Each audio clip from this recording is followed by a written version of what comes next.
Bam. We're live. This the webcam, it has a really nice zoom.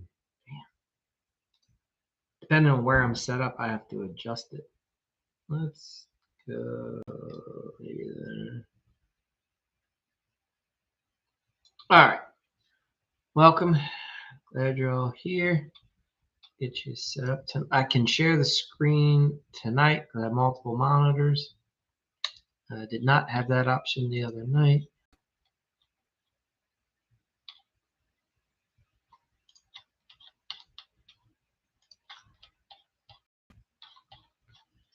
So, welcome.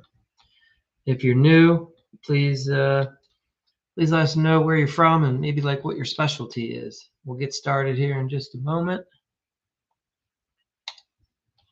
All right, a couple hoops to jump through.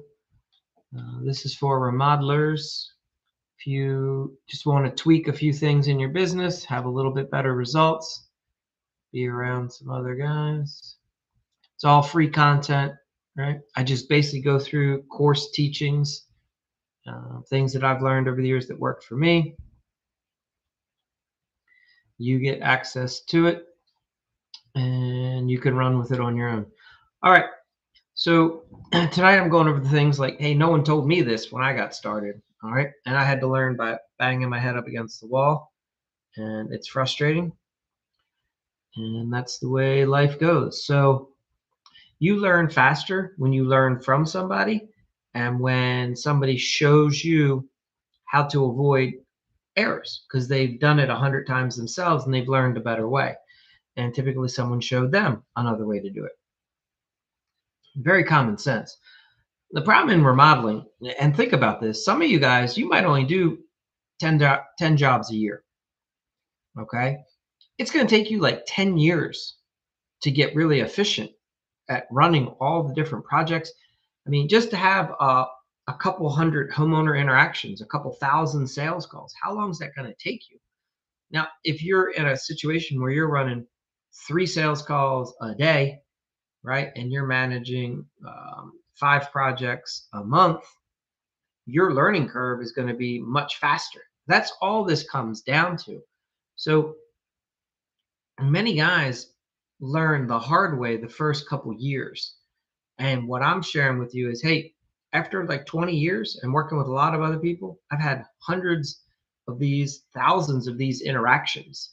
So I've just seen it so many times that I can iterate quicker, right? And share with you what I've seen and what happens. Everyone gets there. It's just you got to ask yourself, how long is it going to take? Are you going to be able to survive that long? For like sales, for instance, my first job out of school was doing sales. I would do 50 cold calls minimum per day in person. I would walk up to 50 people out of the blue, a business owner, and say, hey, let me talk to you about your marketing, your advertising, right? And then I would make about 100 to 200 phone calls a day at night. So the amount of reps that I was able to get in talking to people and having them say no, having them say, you guys are too expensive. You guys aren't this. You're not that. You don't have this. You don't have that. I mean, my first year, I had hundreds, if not 1,000 interactions like that. So when it brought me into remodeling, I just had to get my reps in with what people say about remodeling, right? And the same thing. I recognized early on, Mike, you have to get as many leads as possible. I need to have as many people say no. When you first start, if you don't have enough leads, you're afraid to hear no because you're desperate, right? You got to flip it. You got to go in and say, I want to hear no right away because I want to know the truth. I want to know exactly why they don't want to do it. Then you can start working for it. All right, so at this point, we're going to assume you've already gotten to that phase. You have the client. So now how do you keep them happy? Because that's the second problem most contractors have. They land the job, and then the contract with the homeowner starts to go south, usually after the second week. And there's a reason for that. So most often it's because you're too busy doing the work and you don't See, we're not usually emotional people. We're usually doers. That's why you have a construction business. If you were like this emotional person that just talked about everything, you would have been a therapist or a nurse. You wouldn't be a contractor. And yet, the reason why your contracting business is struggling is because maybe you're not understanding them and relating with them. And that's the challenge. It's not your fault. You just never knew that that was part of the deal. When you got your contractor's license, nobody said, hey, the best thing you can do is learn how to communicate well with people. Right? And what does that mean? Because often you feel like you're communicating with children, right? If you're a parent and you have kids, that's what your client feels like to you most of the time. You're absolutely agitated with how stupid they are, the dumb questions, the dumb stuff that they do. You're sick and tired of it because it happens over and over again.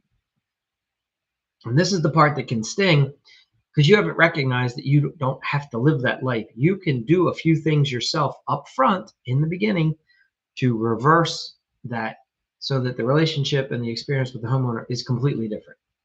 You have the control to do that, right? So it's not, stop blaming it on the homeowner. You're only allowed to blame it on the homeowner your first 3 months in business.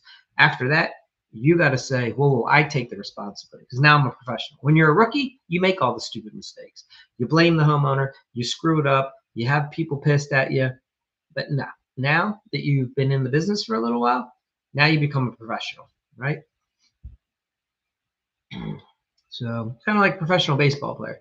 They know how to run to first when they hit the ball, even if it doesn't go that far. They give themselves the benefit of the doubt. You know what I'm saying? It's like the little disciplines. All right.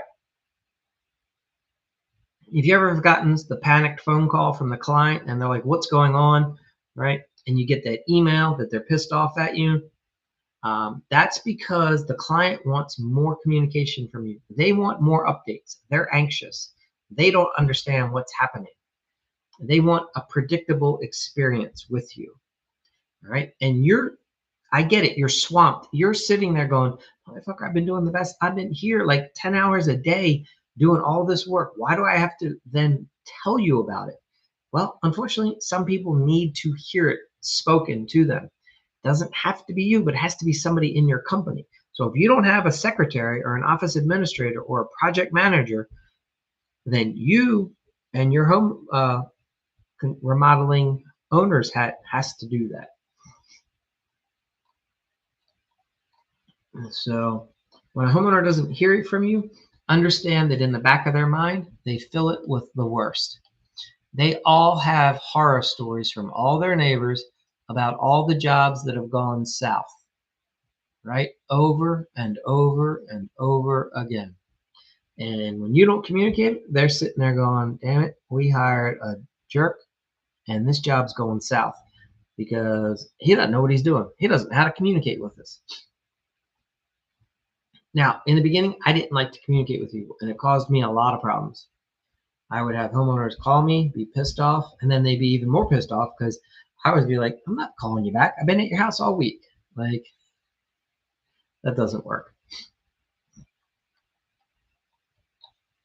So this is very easy. This is how these big companies that you're shocked sell the job for like thousands of dollars more than you, and you're like, why do the homeowners choose these companies with this big overhead? How come they didn't go with me? I was cheaper, right? And it's because the homeowner doesn't want cheap. They want a company that communicates with them. What you don't see behind the scenes is this big company, they have automated emails going out. They have automated text messages going out. They got a message telling them that their meeting with the sales rep, he was 15 minutes away. They got another meeting text message saying your proposal has just arrived in your email. Like, however they do it, they're constantly communicating it. And the homeowner's like, this is great. I'm not left wondering what's going on. They're lucky if they get a phone call or a text message, right? Maybe one, but definitely not getting both. Now you might say, oh, that's a lot. I don't have time for that. Nobody has time for it. That's why you set up a system. You have workflows, you have triggers. All this is happening on the back end. This is automated. All you have to do is set the process in motion. So anytime you run a project that's going to be longer than a week, you need to set up a very good system. Shorter projects, yeah, just a couple phone calls or text messages is going to suffice. But if you're there for more than 2 weeks, you need a real process. I have homeowners in my area, they can't take their phones to work because they work for these nondescript buildings that are government agencies that do secret stuff. They're not even allowed to take personal cell phones in. So I have to learn how to communicate with them like through email or like an app, right? That they are allowed to access while they're at work, or they have to go out to their car at lunchtime and take a break. But I have to learn that up front so I can properly communicate with my clients. Are you having that conversation like, hey, Mr. Miss Homeowner, as I progress throughout the job, I'll give you updates. There'll be a portal where there'll be photos, there'll be daily logs that you like. How are you doing that with them? And how are you communicating that to them? There's paid options, there's free options. So you need to have some sort of a structure and a process. So, yep. The biggest thing they want to know is what's coming up. What are we working on right now? What's been completed? Are there any decisions that they need to make? Is there any delays or changes that you're aware of? And then a reminder of when the next time we're going to talk or communicate or the next meeting or walkthrough is. Simple things. It's like 5 things that you have to remember. That's it. Hey, Justin, good to see you. Hope you've been having a good weekend. So once you get those 5 things covered in your basic messages with the homeowner, their anxiety level drops and they relax because now they feel like you're hearing them. They've been communicated with. Again, when a homeowner calls you or messages you and has a question, you don't have to have the answer. You just have to be letting them know that you're aware. I'm aware of the situation, Mr. and Miss Smith. Thank you for calling. Thank you for messaging. Yes, that is something we're looking into it already. We don't have the final answer yet. We're getting that information. We'll be back in touch. That's it. So don't be the person like I was that waits till you have an answer to follow up with people, thinking, well, I can't call them now because I don't know the answer to their question. That's not what they're looking for. You let them know, hey, I missed your call. Sorry, I was on the ladder. I'm actually working on your job while you're trying to call me, and I don't have my phone on me because it's over on the toolbox or whatever, and I missed it. But here I am. I'm returning your call now at the lunch break. We've got it under control. We'll be in touch tomorrow, later today, whatever. I'll send you a picture. Just stay incommunicado with them.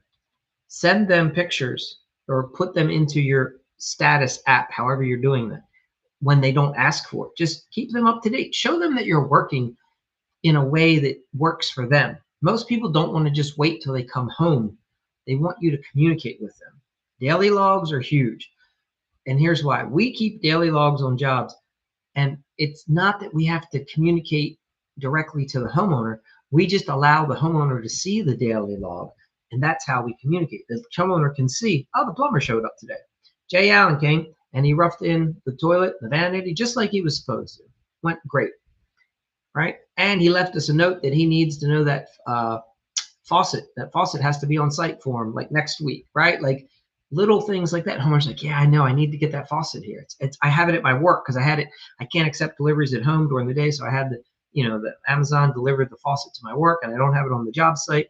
Anyway, whatever the situation is, it's being communicated well in advance. All right. The other thing is, for those of you that have employees, you have to funnel all communication. Everyone has to know that the homeowner has to communicate to whoever's in charge. Just because somebody's working on the job site doesn't mean they're in charge.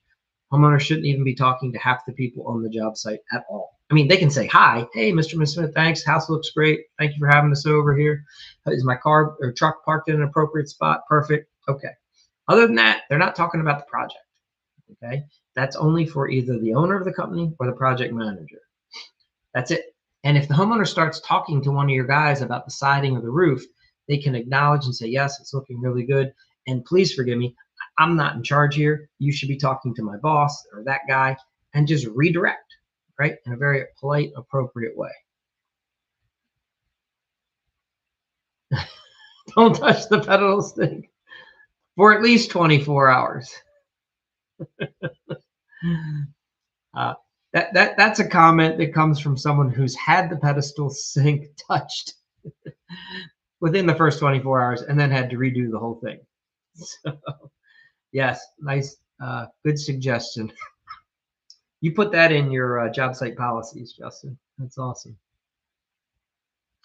Look, for some of you guys, the best thing you can do, imagine if you go to a nice restaurant and watch how everyone communicates what's happening all the time. If you've gone into a restaurant post-COVID, half the people have no social skills anymore, right? Kids today just look at their phone.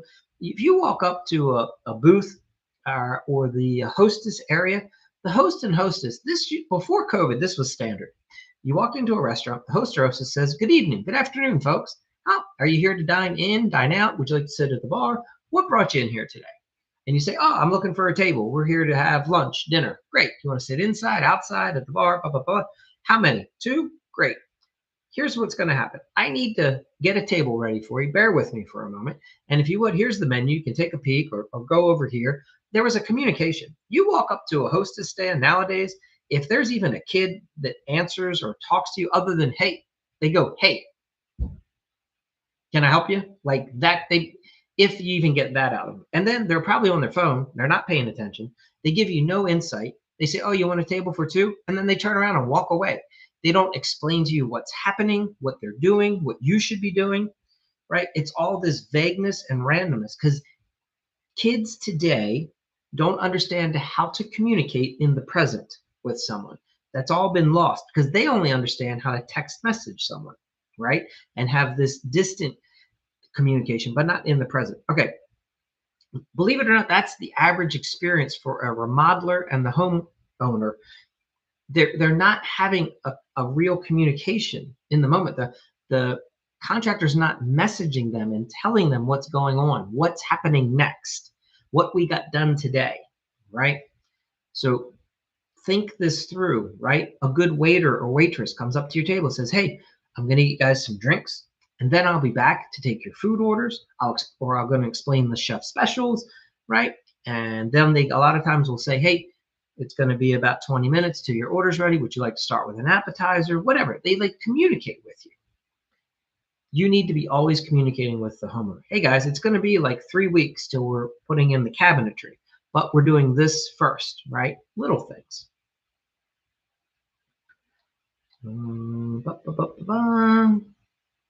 Remember to just keep them up to date. Let them know the littlest things that really you think they don't need to know. I let homeowners know, "Hey, we ordered your vanity. That's taken care of. We're expecting that in 2 weeks. We've ordered your cabinets. They're expected to be here in 3 days," right? I let them know, "Hey, your cabinets arrived. Everything's looking good for your project. We're looking forward to starting in a month." Whatever it is, like, "Hey, we got in touch with the building inspector. We have the inspection scheduled for Friday." "Hey, we had the inspection on Friday. Building inspector is telling us that they want this and that address, something that you had done previously, right? That wasn't in our scope, but now the inspector noticed it when they came to your house. Did you get a permit on that job or not? Like, we have to fix that issue." Just have that communication with the homeowner. All right. So the other thing you can do is you can put this communication cadence, I call it, you can put this into an AI prompt and it'll show you how to do it so you don't have to think about it. Because if this isn't your normal way of thinking, you just want a guide. And so you do it like this. Say, "Hey, I'm a residential remodeling contractor and I want to be an experienced client strategist," right? "I want to know how to communicate well with my clients so I keep them off my back and it lets me do my job," which is building their thing. Right? We're doing surgery on their house. We want to get through that process. "Help me create a communication cadence system for my active projects. Include weekly or milestone-based check-ins and templates, guidelines for choosing the right update method." And you ask this up front. Do I text them? Do I call them? Do I email them? Do I do all three? How's it going to work? You have a structure, which is you do a recap, a forecast, an ask, the next step. And that's all the structure of all your messages, right? You start with the recap. This is what's happened. The forecast. This is what's coming up. If you have requests from, this is what we need. And then these are the next steps. That's the overall message system that you follow. Template, let's call it. And some counter prompts. So anyway, you can put all that into your AI agent and it's going to spit out a little one sheet for you. And you just print that out and you follow that. Every time you're communicating, you just say, "What do I have to do next?" Boom, boom, boom, boom. All right.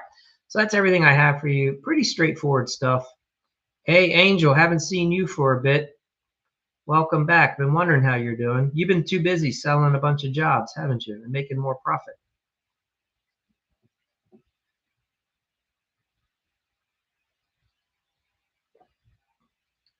Yeah, man. All right, good. So when are we going to talk about hiring some people now? Now that you're super swamped, we're gonna have to. You gotta start looking how you can get a few more of you into the company.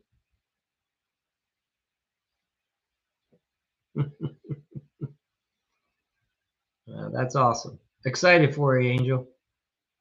You got a big future ahead for sure.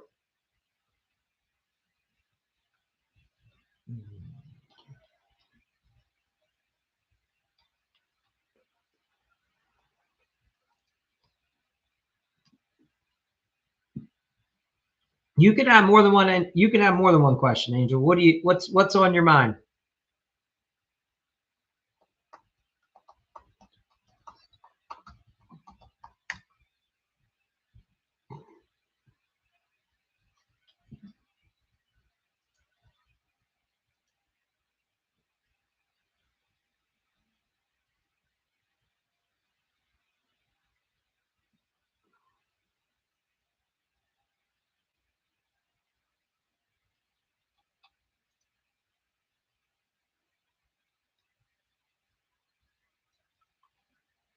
All right. For the clients that are designers and want to pick all the specs out themselves, do you make them? They pick everything before the project is done. Okay, when you say the client is a designer, I'm not. Are you doing a home remodel for is your client a construction project designer? They design projects, but yet they've hired you to do the work. Is that what you're saying?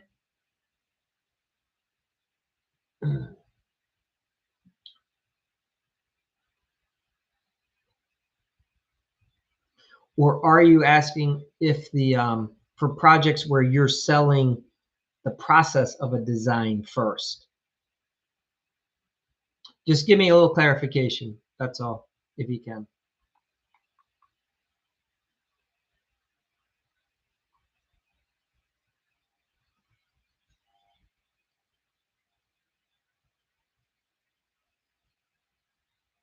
Okay. No, this is perfect. So this is how I approach it, Angel. Please hear me. There's 100 different ways. Over the years, this is what we have found, I have found, and working with others that works the best. I don't care who you're working with. You could be working with the president of the country. We are not starting your project until every selection has been made, every product has been ordered, and has arrived to where it's going to be stored until we start the project. That can be at your house, Mr. and Mrs. Homeowner, client, designer. That can be at your work warehouse. That can be at my warehouse, my garage, my house, whatever. Once all selections are made, all products are ordered, and all products have been delivered, then we schedule your job and we start. I love for them to, I want them to pick everything out. And that's part of the design process that you go through with them. So in my mind, you break the job up into two phases. That interior designer, they pay you a planning fee to start. You know, you get everything taken care of, and then boom, you start in on the construction. Or, I mean, you can sell it at one price, but yeah, everything gets picked out ahead of time. All selections are made. Because here's what happens, and follow me. If you don't, which you can do most, I'm going to say right now, 90% of the guys in the industry don't do it the way I described it. And I bet you 90% of them, 100% of the 90, this is their experience. They have delays. They have changes. The client waits till the last minute. Then what they go to order is back ordered, out of stock. comes in delivered, it's damaged. You can't get a replacement. Your guys already started installing half the tile. 3 of the boxes are damaged. They bought some clearance discount lot. They can't get any more tile. So now you're screwed because you already started. You see, it's nothing but headaches, problems, dilemmas. The way you solve all of that, you don't install a thing until you have everything.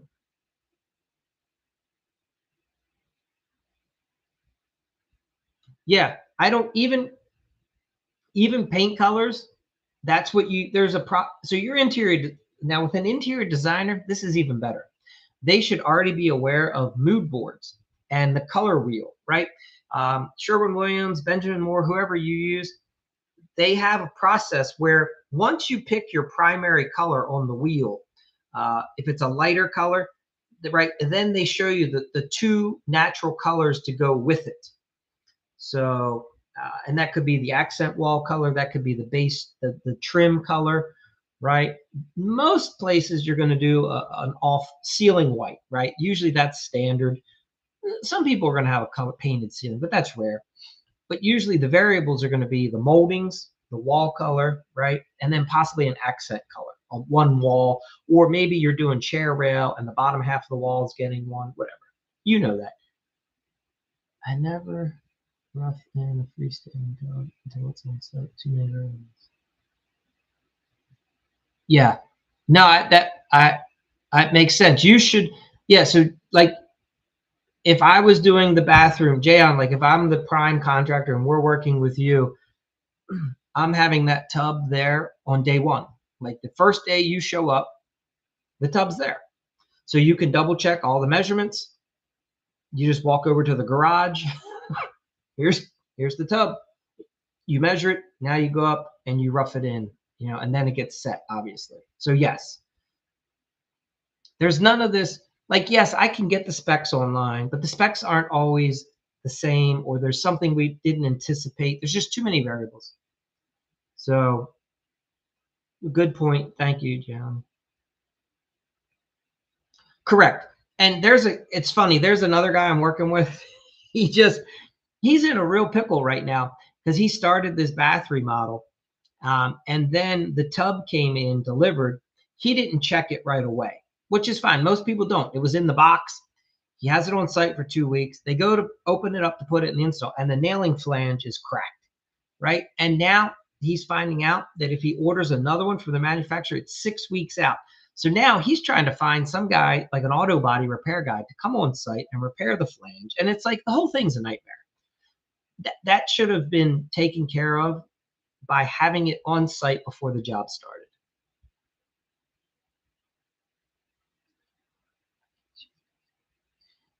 Yeah, so now here's Jay, Angel, follow me on this. And this, I'm going to try. Let me just say what I'm saying and listen to it delicately. Interior designers often think of themselves here on the totem pole in the construction world. Okay, so let's say that this is where a helper, right, a technician comes in, and then you have like a lead carpenter, the owner of the construction company, then maybe the inspector, the building inspector, right, the client, and then you have the interior designer. And then the only person that might be above the interior designer is maybe the structural engineer or the architect.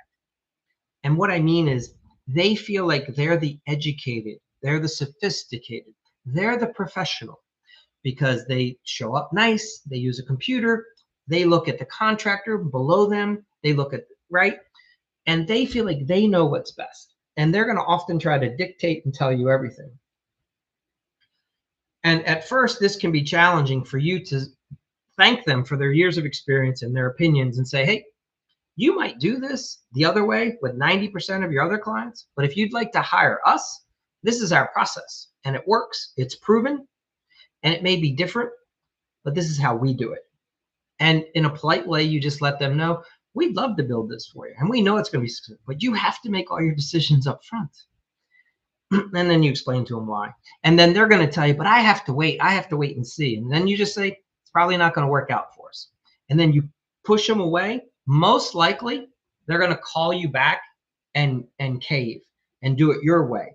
But it's you have to show them that you stand up for yourself, right? And I'm not saying you don't do this, but they have to learn that you respect your process, your discipline, that you're a professional, and you let them know you don't need to work with them. That's cool. I got enough jobs. I only work with professionals, right? And I don't know. You'll have to feel them out for their personality. Does that make sense? Yeah, because here's what's I can tell you most likely what's happening is her lack of poor planning doesn't constitute an emergency on her part, and to her, you're just being annoying. Like, just deal with it later, Angel. I'll get you those answers. Like, stop bugging me, right? Because she doesn't value your time like she values her. Meanwhile, she's sitting in her office dealing with some other client trying to sell another job, and she just doesn't want to. She's not wanting to take the time and the discipline to make the decision. Most people don't want to make those decisions at all. They hate making them. So they put them off and it screws you. Yeah. Okay. So often you'll have to find the delicate, polite way to turn it back. Let's just say her name is Joanne. Let's say Joanne's the designer. And you can one day say to her, Joanne, I bet it's challenging when you're trying to get a design done for a client and the client just doesn't get you the details that you need to finish the design. There's nothing worse, Joanne, than sitting at your office with the computer all ready to go.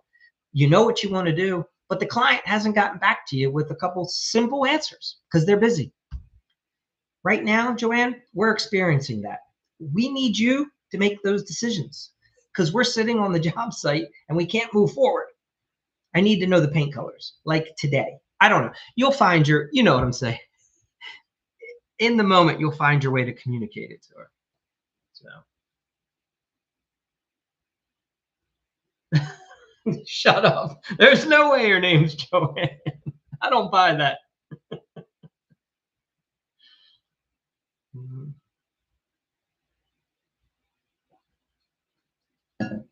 Yes, the chess game. I only use Joanne because I've had to deal with a couple Joannes. So look, it's understand that Angel, here's the thing, and you probably recognize you are the average contractor in the country is just not good at any one thing. They're not good at communicating. They're not good at being professional. They're not good at demonstrating confidence. They're not organized. They don't pay attention to details. They just kind of slop around and slap things together. So it's not necessarily Joanne's fault. In fact, Joanne might not have a ton of experience with working somebody of your caliber, and it may take a shift in you, but you have to hold firm and you stand like you draw the line in the sand with Joanne, and most likely she'll start getting the hint because there has to be a shift in her mind where she recognizes that you're competent and that you're way more professional than she was giving you credit for. You can't tell her that. She has to go through that internal process, and it's by you demonstrating it. A nice little email. Hey, Joanne, we love working with you. We know you're a pro. We know that you're really busy. And we know it's horrible to wait on answers from your clients, right? And Joanne, right now we could really use a hand. Like if you could take a minute and just solve this problem for us, we'd be much appreciative. Give us the paint colors. I mean, you don't put that line in there, but you know what I'm saying. So you'll get through this, Angel. Hey, it's awesome that look, pat yourself on the back. If you have landed an interior designer as your client, dude, you're doing great things. Like she knows other contractors. So something you're doing is on, and joke with her. Just say to her, hey, Joanne, we want this to be the best experience. You help me, I help you, right? Like this is going to be awesome. We're going to high five when this job's over. And you're going to be referring me to all your clients, and I'm going to refer my clients who need designers, design work. I'm going to be referring them to you. This is the start of a beautiful relationship. And one of the ways that we keep that relationship working well is you give me the answer to this question. Like always be like, say nice things, future pace. Talk about how great you and her are going to work together in the future, how exciting this is. There you go, Angel. Hey, you got to use whatever talent and God given gifts you have, brother. So good for you. Awesome. Play that up, you know? That's awesome. Run with it. Yeah. So it sounds like you're going to be flirting with her, whatever it takes, I mean, that's awesome.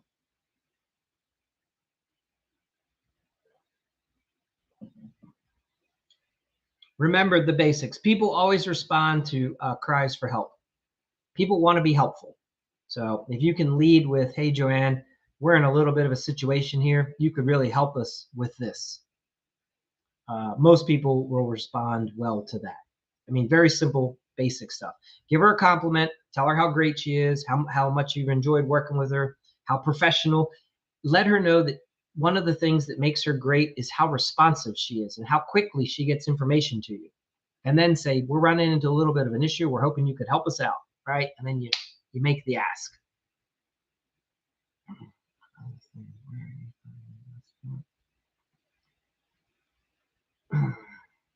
Angel, that's a good question. Now, you've missed a few of these lives, and we've gone over that, but I'll go back for you for a minute. Yeah, Jay. And look, here's, what a funny thing about that is, you might be lying about the way it's happening currently, but really, in my mind, I speak the way I want it to be. So it's true. It might not be that way today, but I am doing my darndest to say, Joanne, this is the way we want it to be. And I'm going to act as if, right? Act as if, and just say, it's not the way that Joanne has been not doing what we've been asking that is frustrating. I want to communicate with Joanne as if she's been awesome. And this is what, so you know what I mean? You put that out there. But yeah, you're definitely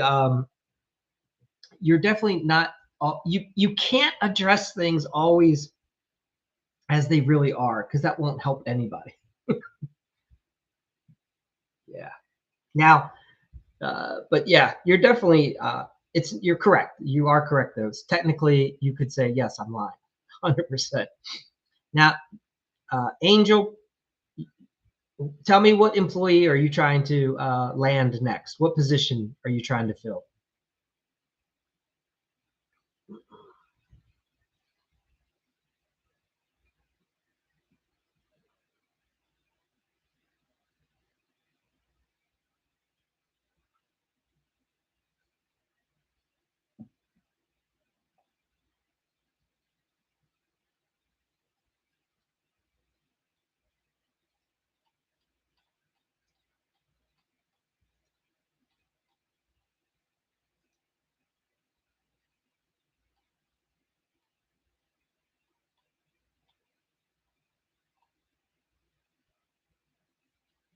All right. And so would you call, is your foreman, do they work with tools and manage the job, or are they just managing people and projects for you? Does that make sense? They work with tools, so they're a working foreman. Okay.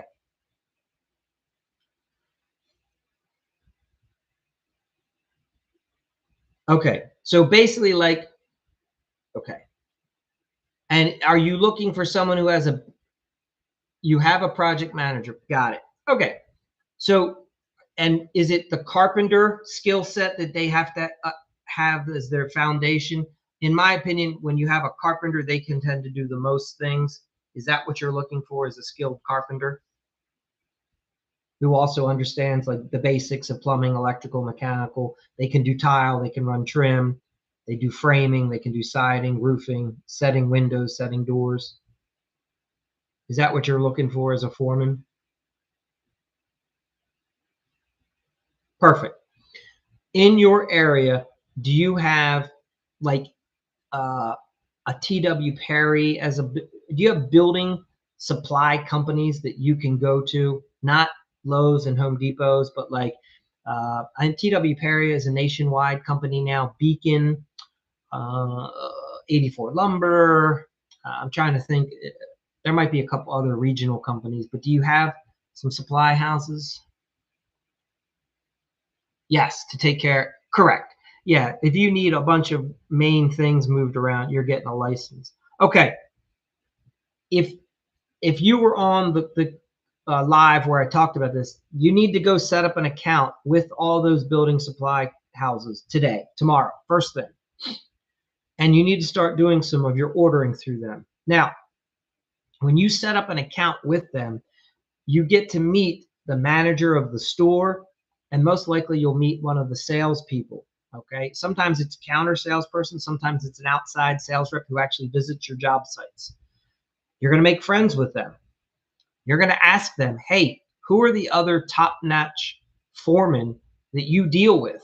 Because are your foremen going to be ordering materials? And most likely foreman or not, most likely a guy that you want already exists and is working for another company. And these guys already know that person and they can help you find that talent and bring them over to your team, preferably. Yeah. To me, for a guy like your position, where what I assume, like I haven't done an analysis of your business, so please forgive me. I'm making a lot of assumptions here. Most likely, though, you are going to have the most success by hiring a pretty experienced guy who's already doing what you want him to do for another company. You just need to bring them over to your company. Now, sure, you're probably going to make some tweaks. It's not going to be 100% the same way, but the foundational principles are all going to be the same. It's just going to be, you're going to have a couple of nuances to train that from scratch to would be too difficult right now. So you find the guy who already knows how to do it. You just bring them over to your team. There's a ton of guys that don't like where they're working currently because they work for jerks, right? They work for an incompetent boss. They work for a lazy boss. They work for a boss that treats them bad, is disorganized, all the things. I mean, that's your competition. But there's good people out there that love the industry and they just want to work within a well-run structure. They want to work for somebody who is fair and is working hard to grow his company. They'd love to come work for you and get in while you're building the business. And most likely, when you find, all you have to do is find one or two of these guys, and then most likely they know other guys that are going to help facilitate the next guy that you hire, like in 6 months from now.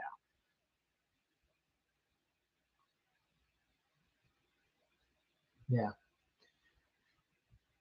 Thank you, Jay Allen. Yep.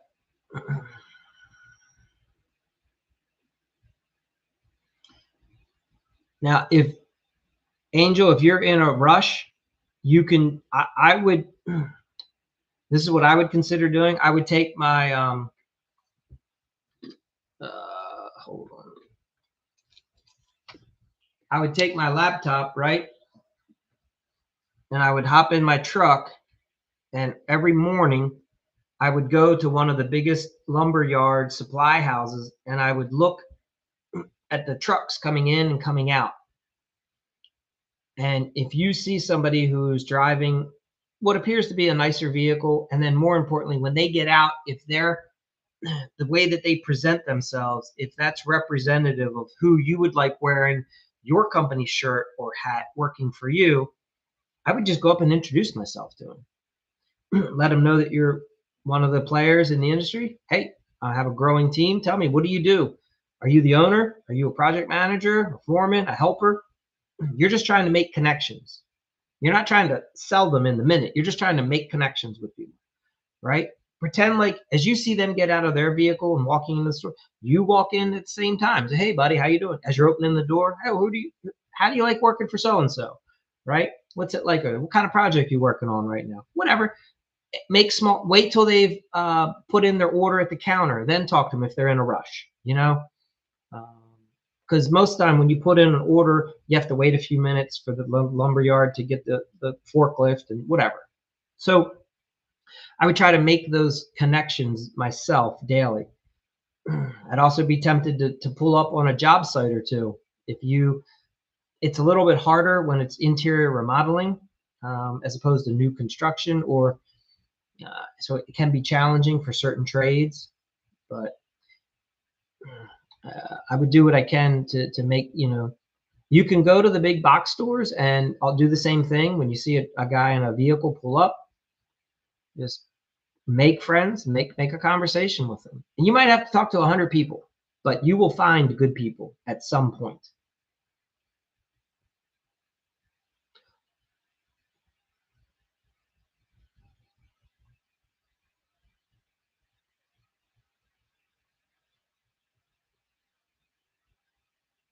So the other thing you can do is put a magnet on your vehicle. You got to get creative with the messaging, but that's another good thing to say. Like you're looking for we're looking for the best carpenter. I'm looking for the best residential foreman in the area. Contact me. Just make a little magnet, put it on get a magnet made for the back panel of your vehicle. And I've had people stop me at red lights before, get out of the truck and hand me their name and phone number. I've had people call my office and say, I saw your sign and I'm a top-notch foreman. What are you trying to do? What are you looking for?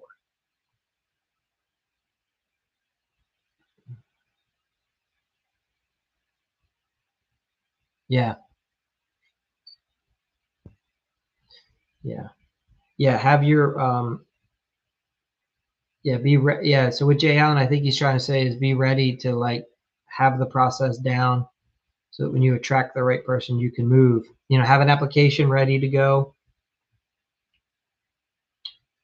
Angel, I recommend you that people have to fill out an application to get a job with you, because that way it shows, one, that they're serious. It shows, two, that they can follow directions. So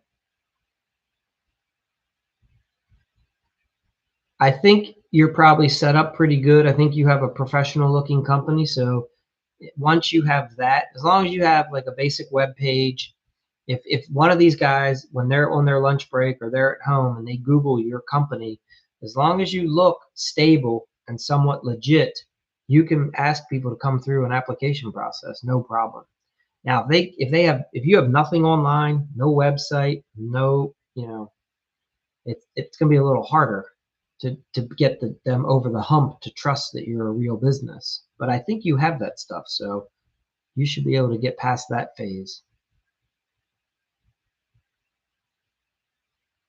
Yeah. Yes. Thank you, Jan. Exactly. So, all right. Well, we might have lost Angel. Yeah, all good things. What else is happening?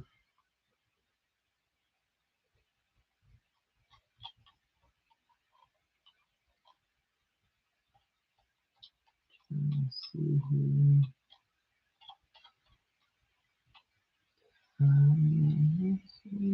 Yeah, Sunday fun. Yeah, man.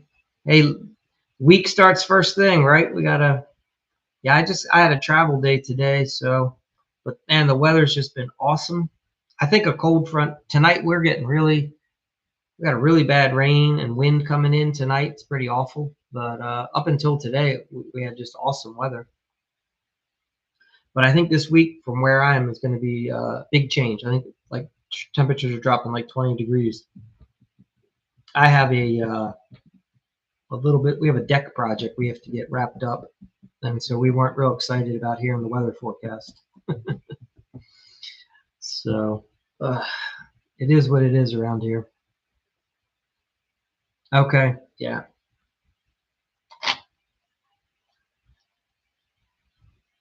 Yeah, we've already got our footers in. That's good.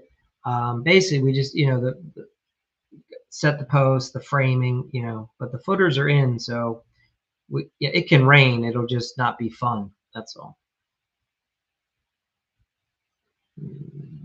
Everything's slower and just sloppier, when you're outside, especially when you're cold. Um, it takes it's not fun working in like 50-degree rain, at least in my experience.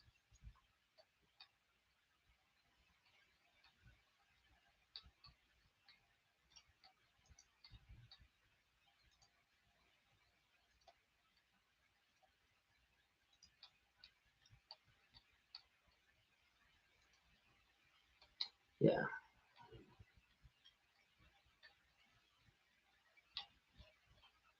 Mm. Anybody have anything else happening in their business they want to jump into? Let me see if there was anything else in my notes.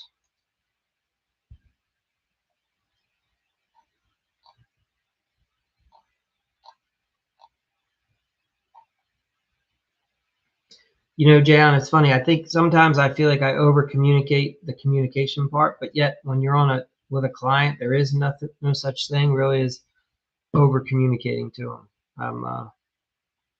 I'm always amazed at how much gets lost in translation, that we think the homeowner knows what we're saying. They think we understood what they're saying. We think they understood what we're saying. And yet it's not always the case.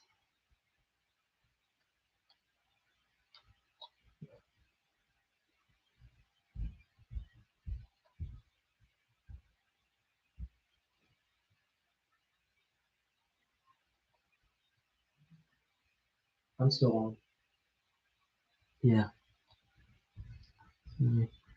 Pretty full schedule next week. Worry if more comes. Oh, that's awesome, Jayon. Yeah. Yeah. What are you gonna? Yeah, like so if you're already booked out, what are you gonna do when the client calls and needs somebody pronto? That's a dilemma for sure. Hopefully, you can communicate with them, and they'll be willing to work with you around your schedule. Yeah. Until midnight. Yeah. You can do that once or twice, but it takes a toll. It's funny, the first day, or you probably have experienced this. Yeah, I think they'll wait. It's funny. There's a fine line, right? Customers want to hear that you're busy, but they just don't want you to be too busy. But if you're not busy, then they also get worried. Well, what do you mean you can be out here tomorrow? Unless it's all relative. But that first day or two that you try to work those few extra hours, you can do it. It's exciting. You're like, oh, I can do this. But man, it takes its toll quick, right? Like I run into that myself. I tell myself, I'll just get a little more done today. It'll just make tomorrow easier. But what I end up doing is I just get slower. It's been my experience. So it's challenging for sure to find that balance.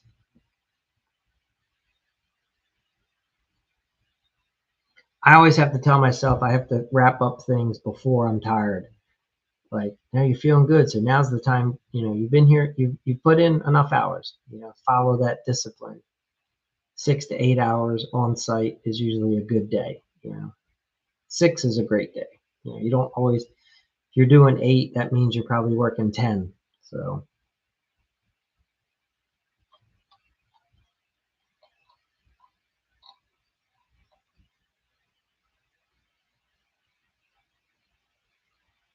yeah. Well, good. What kind of project is it? All service work that you have lined up for the week?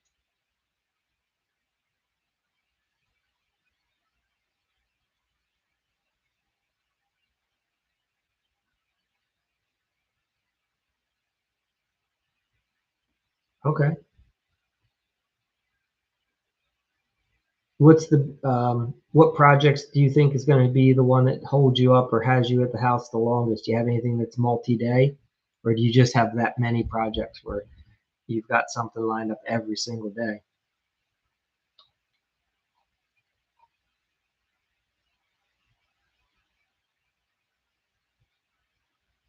Oh, that's cool.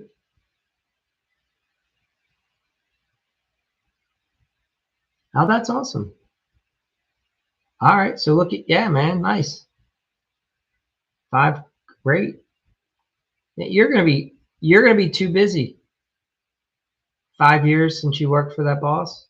All right. That's hey, that's respectful. That says a lot, like that an old boss would reach out to you, and want to hire you for work, in my opinion. So congratulations, that's cool.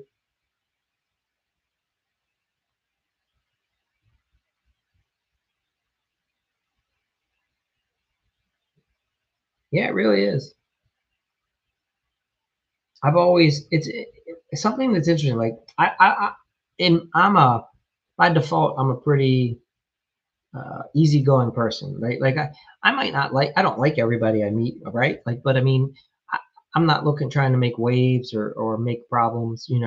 But yet at the same time, I've had a couple bosses that I worked for. We just something about my personality style and their style didn't work, and I was like, they wouldn't hire me to come out and work for them. It's not like we ever had any arguments, but we definitely saw the way the way my boss would want a problem solved and the way I would want to solve the problem. We definitely had completely different views on it. Um, so I'm sitting here going, not all of my old bosses would have hired me the second hired me back. So that's awesome that you're doing. That's good.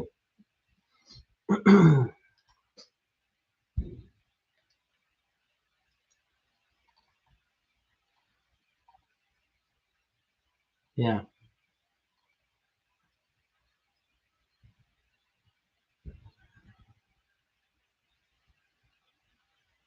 Well, it'll be interesting to hear how many referrals you can land. So if you're having 5 clients, if you can ask each client for 1 to 3 referrals, setting fixtures is good.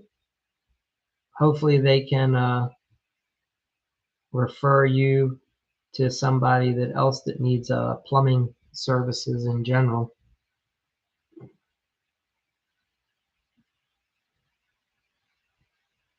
Or maybe you can drop a few postcards off at some of the neighbors, or a business card, maybe land another project or two.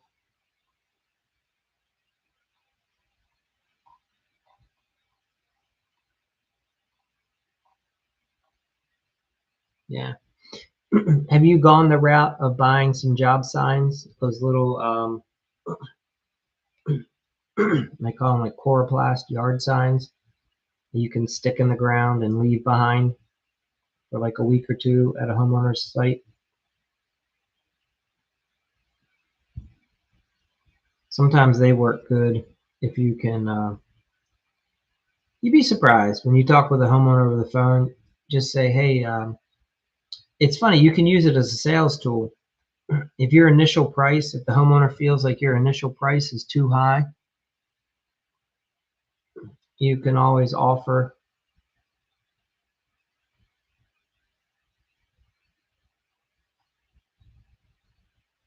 Okay, yeah. The way we utilize the yard sign is we let homeowners know that we our preference is to put them up. So in our situation, it's a little different. We're on site for more days, and we tell them that by us having the job sign there, it lets all the guys know that are coming, all the material deliveries, all the subs, helps them find the job easier. So that's one way we sell it or present it. For yourself, with our smaller jobs, um, we we use a referral program with a homeowner. We say, look, we'd love to place one of these signs out here in your yard. We'd like to ask you to keep it here for 2 weeks to a month, if you could. Some HOAs have problems with that. And you can position it as a way of, and if any of your homeowners call us and say anyone in the neighborhood does a job, will give you like a gift. That I talked about, that referral. You give them like a gift basket or a gift certificate to a restaurant. Now, in your world, if it's all service work and these jobs are only a couple $100, the gift has to be small. But maybe it's like like a $25 gift card to Starbucks, if there are any Starbucks still open. Apparently, a bunch of them are closing now. But you know what I mean. Maybe it's a $10 Starbucks gift card that you could give back to them every time. And what I'm getting at is, you might find that dropping a few of these cards and dropping a few business yard signs over time might pan out. It's hard to say. It's worked for us. But for my handyman work, we did the handyman service. It would always lead to bigger projects. To me, I feel like hopefully with you and your service work, it does. It all takes time, 100%. I get it. You got to walk or crawl before you walk before you run. We found that a lot of our handyman projects, they'd be like, I mean, some of them are $250, $500, right? But then all of a sudden we started landing a lot of $3,000, $5,000, $10,000 handyman jobs. And a lot of these handyman clients, even though the first call would be to fix a gate, repair a hole in the wall, hang a flat screen TV, we would leave behind our card with our services, kitchens, baths, whatever you want to, if you want bigger projects, you just leave something behind that explains that. You'd be surprised how many, if that's, I don't know what route you're going. If you're just trying to stay right at the service, then just leave another card for future service calls. But most of these people should call you back for some repeat business. So.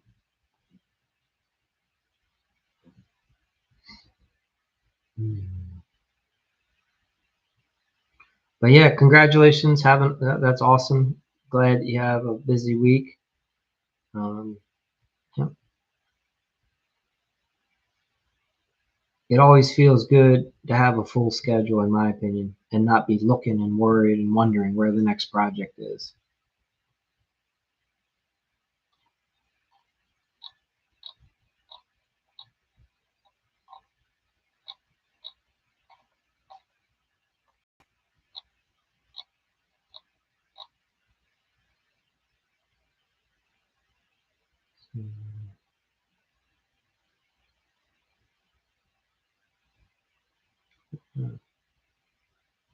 How do you think most of these?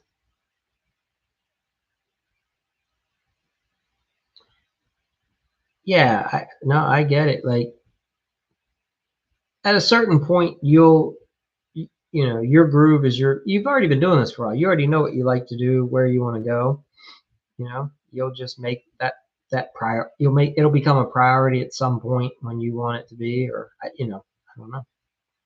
But how do most of these clients that you have now, how do most of them find you? Are you tracking that? Do you keep like a little spreadsheet, and when they call in, you write down, hey, this one found me this way, or are they all referrals? Do you haven't, I don't know. I was wondering how they find you.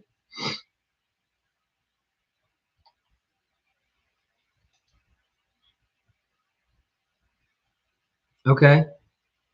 Word of mouth and Google. Awesome. Yeah. 50/50. Okay.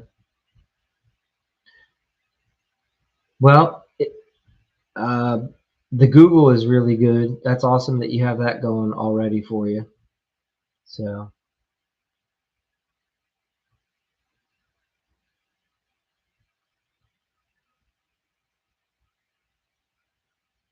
because that will only help if you do any other advertising down the road. The first place that after they see your ad, your job sign, your business card, the next thing they're going to do is look you up. So if Google's working, that's good. So for this year, when you say a year's time, is that a full calendar year, or did you start January with the new business? What was your official start date?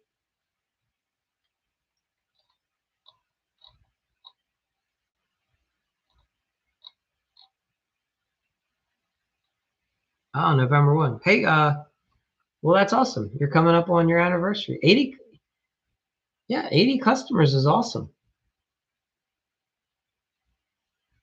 That's really good. I'd say you're hopefully that's profitable for you. I would say that's really good.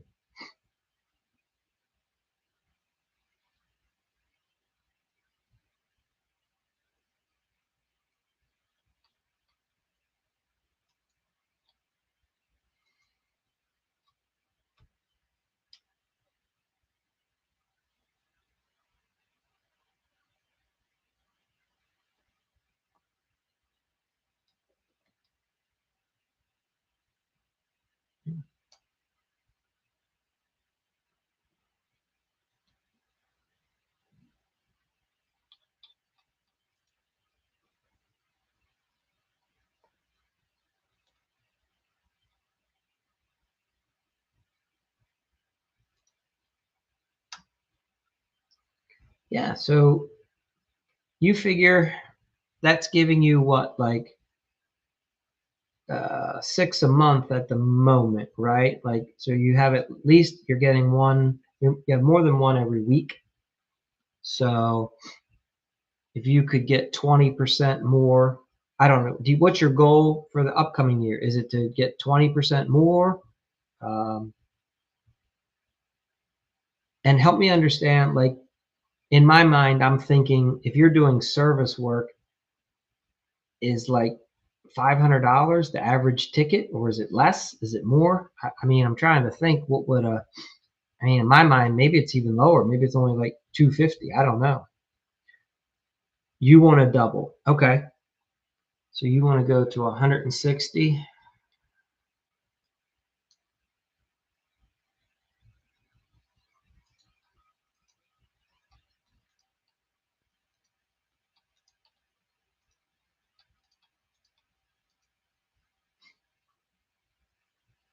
Oh, wow.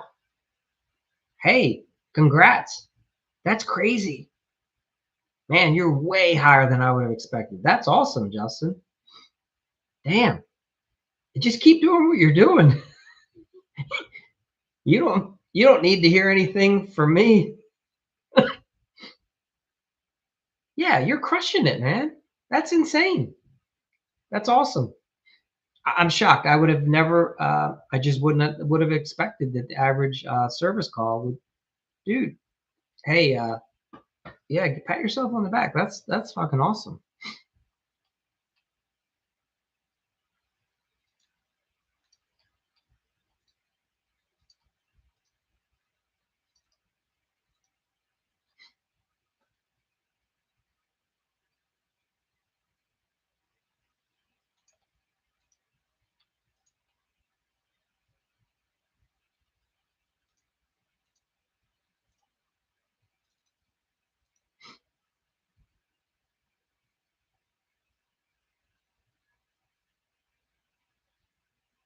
So part of me thinks that if you're going to double, that you need a help, something. You need an answering service. You need an office person to help you with billing, and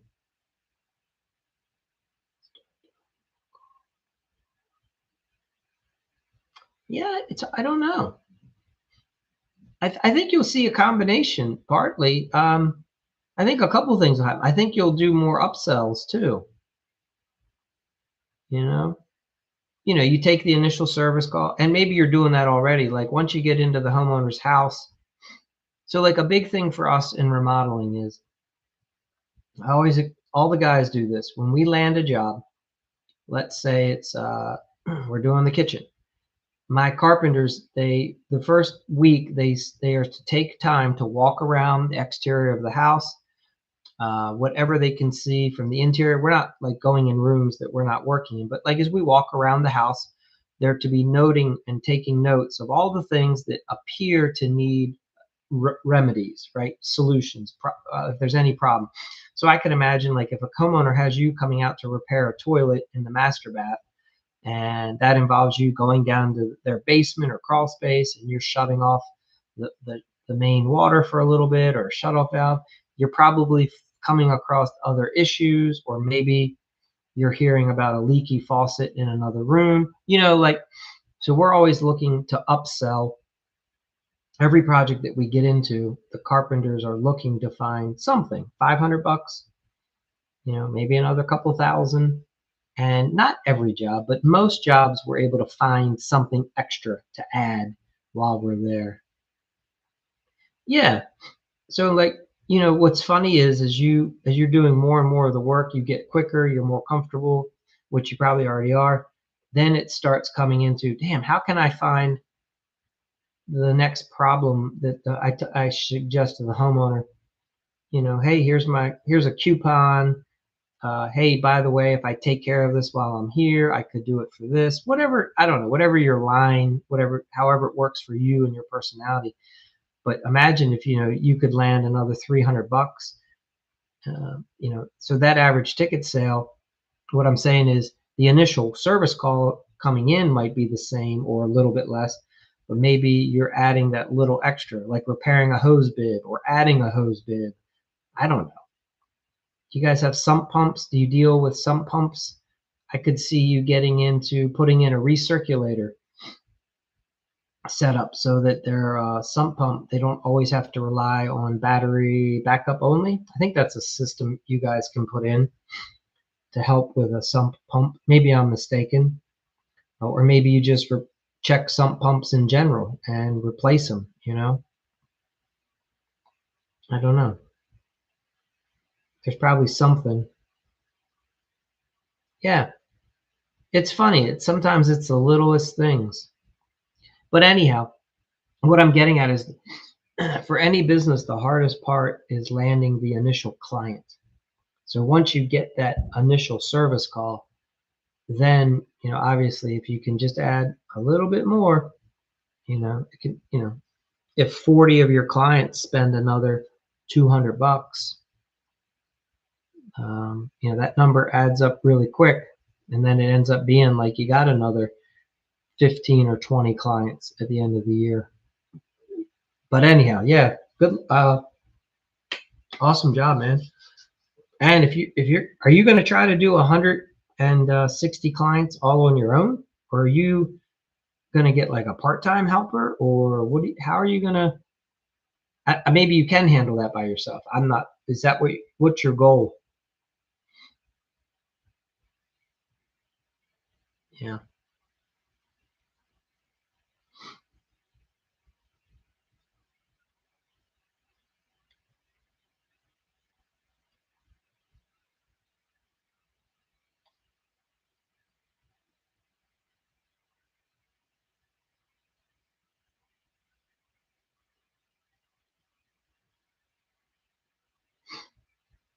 Okay. And what are you thinking about? Like, give me. All right. So let's future pace. You did 80 this year, so you crushed it. So whatever you want to do next year, you're going to figure it out. If do you see yourself doing 160 by yourself, or do you see yourself bringing on at least a helper first, or are you looking to find another experienced plumber to also run their own service calls under your brand? What are you not sure, or are you going to try to hire, like, I would assume you'd have to hire someone to help you with the phone calls and scheduling the work. Would you look into getting an office person part-time? Like, just, does your wife do that now? I don't know if okay, so you already have some help now. So are you going to need more help? Like, help me understand what's the next step for you or where you're going.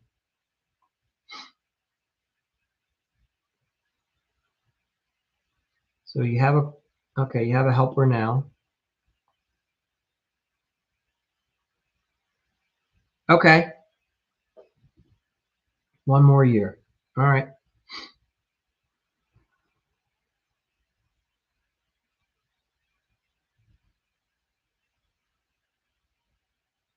So does your helper have their own vehicle? Do you pick them up? Do they drive to your shop? How does it work right now? What's your typical setup? A reason I ask is, like, so the plumber I work with the most It's a father and son. The father and the son each has their own van. They have a third van that sometimes one of their guys drives independently, but most projects, either the father drives a van with a helper, the son will drive a van with a helper. So that's how they operate. I don't,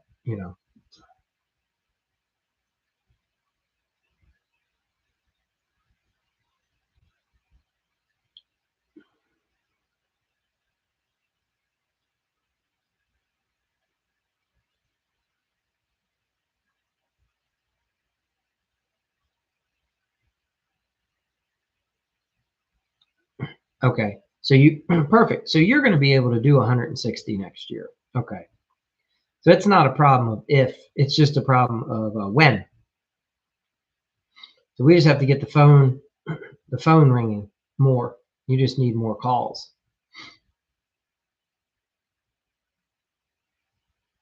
What do you think out of so if you look back, you've had 1 year in the business now. If you look back, what do you think? Do you keep track of how many people, when you're talking to them over the phone, that you weed out, meaning you're like, I don't want that job? And then how many people you're like, damn, I wanted to do that job, but they chose not to choose me, right? And then out of all the calls, how many people did choose you? Do you keep a spreadsheet? Do you track that kind of information? Like every person that ever called your business, and then as best you know, what happened with, obviously you know whether they hired you or they didn't hire you. You just don't always know why, unless somebody's calling them back. It's up here right now. Okay. Yeah, so maybe this year going forward, a spreadsheet could help you guys. Just a Google sheet.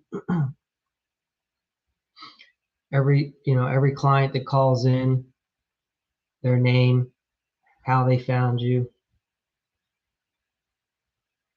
Yeah.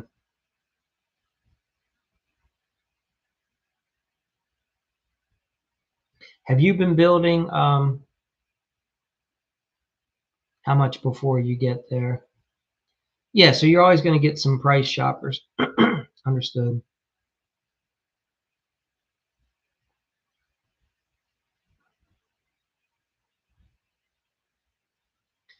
Is your billing, are you using do you use a CRM? Do you have a database for your clients? So are you putting, like, every client that gets a job with you, are you at least putting their name, phone number, email address, property address into the computer?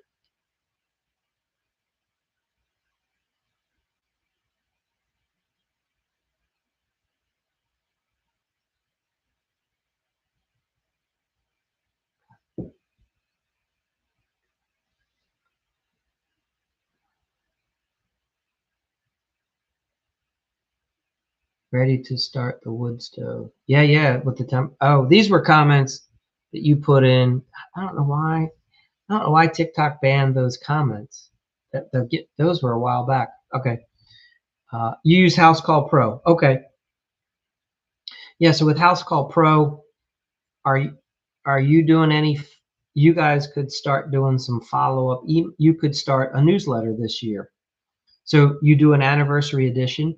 You say you thank all your customers. Hey, you guys are the best. You've made our first year in business one of the most profitable of any plumbing company in the market. We've, have had tremendous success. We've had so many great clients. Thank you so much. And then you put a little tagline. If we could help you with da da da da da, whatever business you want in the future, you know, just don't send it to a few. Yeah. Yeah. So I would, now that, I would, hopefully you're doing it. Yeah. Send out a monthly newsletter, an email. So I would send it. Now, hear me. I would just send it to every single person that you have an email address for. Because even if they didn't hire you, but you got their email address, you just don't, maybe they are going to be a customer. You just send it to them anyway. I don't know. And then there's always, you can add that unsubscribe so that you don't get in trouble for broadcast. But if they gave you their email address, then you can email them. Yeah.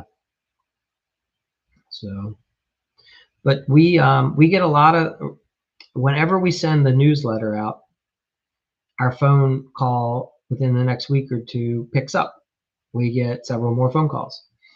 We get it both from the existing clients, and then we get it from people that our existing client refers them to. So, yeah. So I definitely, what I'm saying is you should be able to, if this goal of yours to hit 160, hopefully you're taking some different. So obviously, if you do what you did this year, you'll grow somewhat for sure. But obviously, you'll have to take, some extra steps to double the volume if you're trying to go from 80 to 160. But it's totally doable.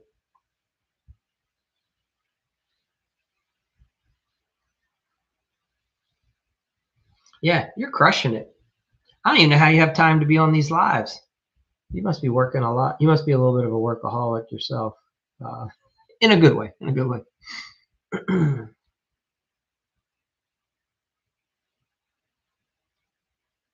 Yeah, yeah, yeah. I mean, with that many clients, I mean, I get it. You're not working 10-hour days every single day yet, but you're going to be, if you, with 160 clients, what does that come out to? Let me see. What's that come out to per month? You probably already did the math. 160.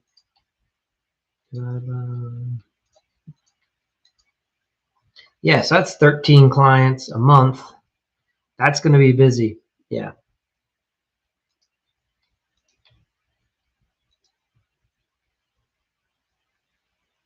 Yeah, because that's over 3 clients a week. And if you're doing, I'm assuming at 17, or if your average ticket, let's just round it down to $1,500. Um, you're not just setting a toilet or fixing a leaky faucet. You're doing, yeah. So awesome.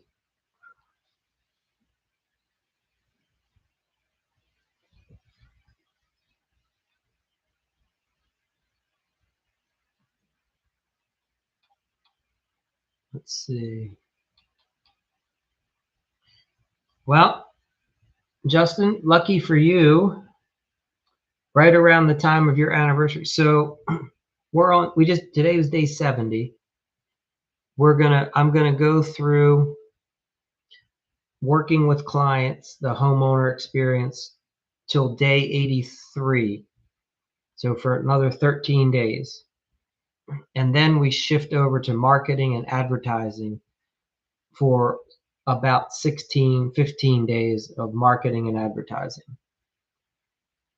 So that might, I could benefit you. I mean, all of this helps, but specifically, I'm thinking you'll be wanting to draw.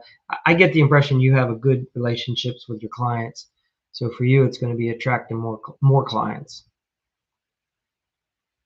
But later on day 78, I'm talking about how to get some more repeat business using. Okay, day 79, I talk about attracting some more leads. So okay, so next 2 weeks we'll have a couple days of that kind of stuff. Just working with the homeowner experience still. Yeah, it's pretty cool. Uh, I I took this approach a while back. I took all the big concepts and then broke them down into bite-sized pieces because I found that most people can digest, like our attention span as a society has dropped. A few years ago, you could do half hour, 45 minutes on a topic. Nowadays, like 12 minutes, even 8 minutes for some people. The attention span. Now you're a little bit older, in a good way. What I'm saying is, so your attention span. You remember the days where we would have to sit in a classroom and the teacher would talk and present for like 45 minutes. Kids today, they don't have that attention span. Their mind is wired to constant change. You know what I mean? Getting them to pay attention for like 10 minutes is That's huge. So that's why the material, the way I present it, has shifted. I've dropped down. Exactly. 100%. Yeah. So that's where the idea for all these micro sessions, I call them, they're just, 12 minutes of content comes in. But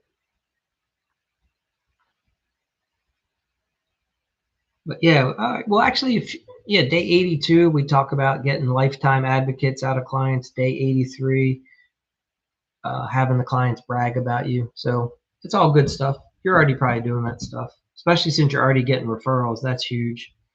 So you already know the game. And are you doing any of the paid services right now? Do you use like you do any paid?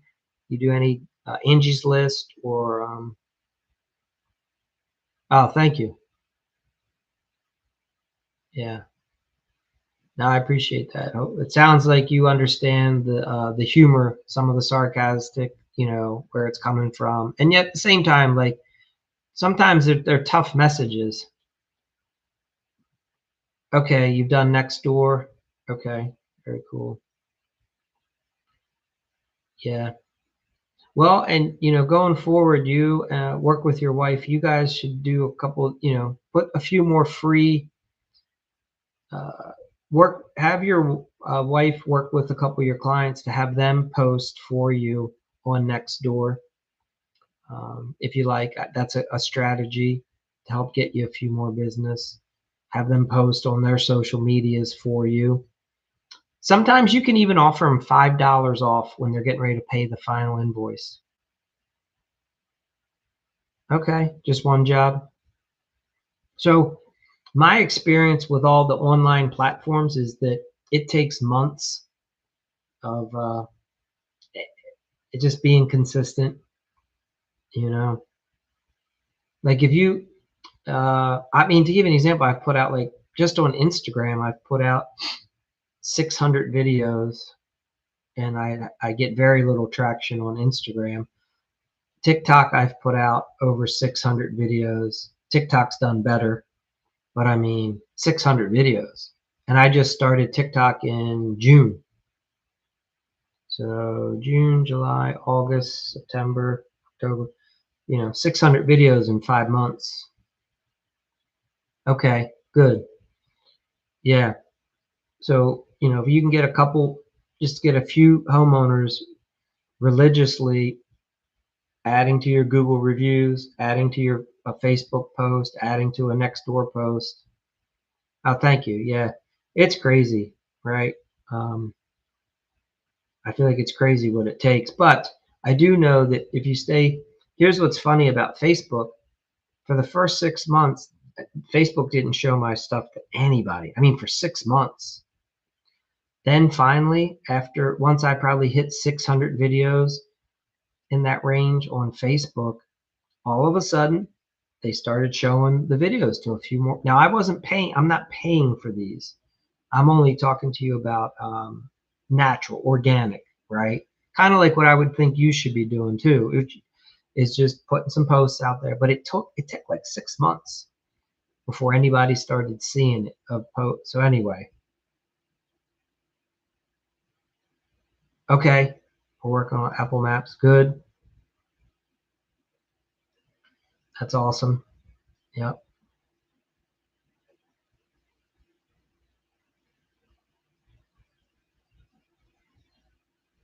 Yeah. The first, for most people, the first 3 years are so hard because you're having to tweak and learn so many little nuances. Yeah. Yeah, and you can't talk to anybody. It's a pain in the butt, 100%. Just stay with it. It might take 3 to 6 months. You'll get through the process eventually. Sometimes I think they do it on purpose, just so they don't have that many people on there, and only the committed get through the process. Now, there's no evidence other than that's just the way I think some days, that they just make the process hard and they don't care, and they're only going to let the people that are determined get through. So, because it seems like most people go through what you're going through. Yeah. Um,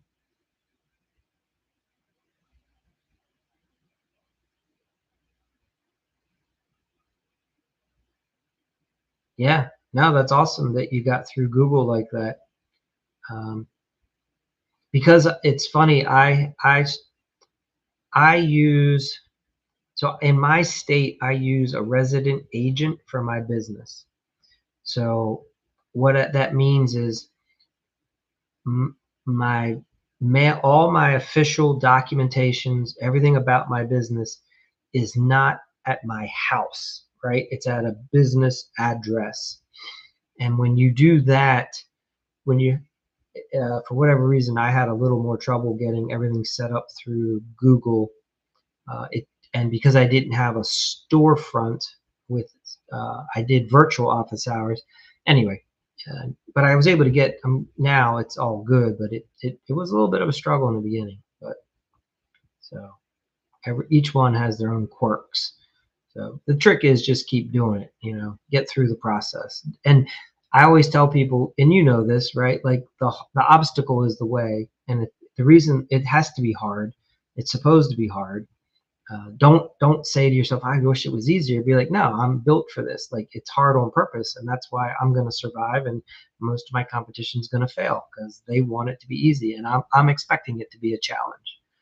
I think with that mindset shift, all of these challenges just become the next thing, the next hurdle you solve to growing your business. That's the way it's supposed to be, to make you the best business in your area.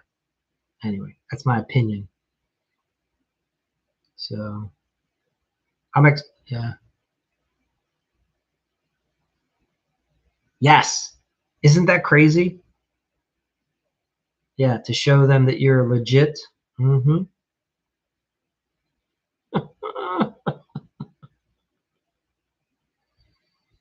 Yeah. Now, and I guess when you look at, so to me, it seems like what a pain in the, but I guess from their perspective, they're like trying to do what they can to protect the consumer because I've never thought of life this way, but there are so many people that spend more time and energy being a scammer, right? They're the most creative scammers in the world, where if they took that same time and energy and put it into a positive endeavor, they would crush it. Yeah. So at the end of the day, I guess Google has learned the hard way that, hey, this is what we have to do, unfortunately, because there's a bunch of idiots out there, scammers, that for whatever reason, their main goal in life is to scam people, you know, and take advantage of the system. So yeah, crazy.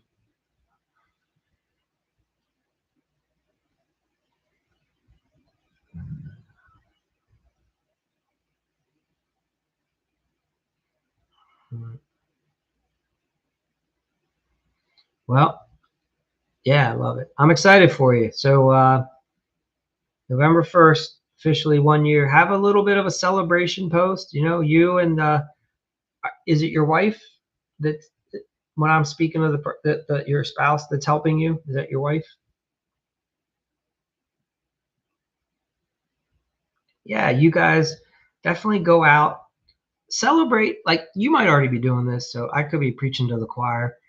Uh, I I struggled in the beginning celebrating the small wins because of what my goal was compared to where I was. And the reality is, like, nobody knows if we even have tomorrow or next week. We only know that we're here today. And like, but where I'm going with it is like, please, you and your wife should definitely celebrate and go out because I would say to you, it's very impressive to come out your first year um, and knock it out of the park like that. I mean, one, your average ticket. I mean, because here's the thing: if you look at your numbers, now obviously, I don't know what your profit is, but I can only imagine that it's good. You have a good profit margin. that's very impressive for a first year, because a lot of businesses barely, um, they don't do that, Justin. You know what I'm saying? They struggle, So definitely go out and have a little, like, whatever's fun for you guys, and celebrate and be very thankful, how far you guys came the first year. And then it's like, hey, tomorrow we're back at it. Yeah, I would say so. I mean, it's pretty incredible, in my opinion, to just come out the gate the first year in business, and you know have a lot of great clients, a lot of steady clients, make money. Clients are paying you. They're paying you well. Your ticket sale is high, in my opinion. And maybe I'm wrong. I should say this. I haven't researched recently what should the average ticket sale be for a service call for a plumbing contractor. But I would think to me, that your ticket sale is a little higher. In my mind, I'm like maybe 570, maybe $750 as a service call for a plumber. I don't know. I feel like 1,700, whatever. It just seems like I think you're doing above average is where I'm going with it. Yeah. And maybe that's your marketplace. That could be, and it's probably okay. Yeah, so and I think that's all a testament to probably your strategy. Plus, with you being a few years older, you already know, like, what your ideal client. Hopefully, you've done the ideal client avatar. You've looked at the demographics in your area. You know who the perfect client is for your business. So when you're taking in a phone call, you're already screening them to say, is this who we want to work with? Is this the best place? Because at the end of the day, you only have so many hours to work. You can only be at one place at a time. So if you choose to work with crappy clients, you can't, like, it's not like tomorrow, if I have a crappy client today, well, tomorrow I can have double the clients to make up for it. It doesn't work that way. If you had a shitty client today, that's a loss. You don't ever get to make that up, really. So I think so anyway, just being very cognizant of your time and how valuable that is. It does. It all happens. We always have mistakes. You'll make a mistake. The client sounded good over the phone. That's a tough one for me. I sometimes hear what I want to hear, and I often need to have somebody else look at the intake sheet and review it and say, because I can be too trusting initially, and I hear them say the right things, or what I think are the right things, only to later find that that wasn't the case. That was just the way I was interpreting what they were saying. So anyhow, all right. Well, Justin, hey, again, congrats to you. Thank you for being on. Appreciate the conversation, and definitely excited for you. And I appreciate you sharing a little more, so I get a little frame of reference. What I can do too is, when I see you on the calls, what I can, as best I can, I'll try to tailor some of the talk to a way that I think could help benefit you in your business the best. So, all right. Well, thank you. Appreciate that. So, awesome. And yeah, and high five your wife. Tell her she must be doing an amazing job too. I mean, the two of you, and whoever your helper is, your employee, maybe buy that guy some sort of a celebration for making it through the year with you. So if it's been working out well, I would show them some appreciation. Yeah, great job. All right, man. Have a awesome night, and get through the busy week. That's awesome. So if you're doing 5 this week, it sounds like you've already got the steam that you need to keep that consistent going forward. Hopefully that's what's happening. So awesome job. Take care.